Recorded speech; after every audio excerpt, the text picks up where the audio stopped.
ગુજરાતમાં ભાજપના મંડળના પ્રમુખ બનવાને લઈને યુવાનોમાં અનેરો સંગઠન પર્વ 2024 અંતર્ગત ઉત્સાહ જોવા મળ્યો છે કારણ કે વય મર્યાદાનું કારણ છે જે મુજબ ભાવનગર જિલ્લાના મંડળ પ્રમુખોની નિમણૂક બાબત ભાવનગર જિલ્લા કાર્યાલય ખાતે 2 દિવસ માટે પ્રમુખ માટેના દાવેદારી ફોર્મ સ્વીકારવામાં આવ્યા ત્યારે આ 2 દિવસ દરમિયાન જિલ્લાના 16 મંડળોમાંથી 157 કાર્યકર્તાઓએ પ્રમુખ બનવા માટે પોતાની દાવેદારી રજૂ કરી।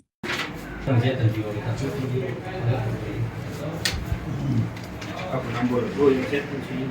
કયું તમારું મંડળ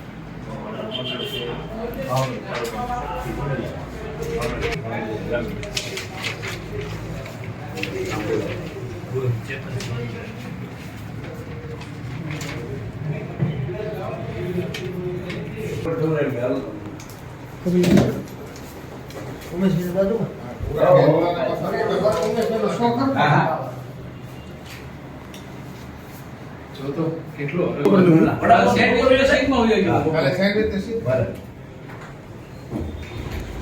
ગુસ્સી કો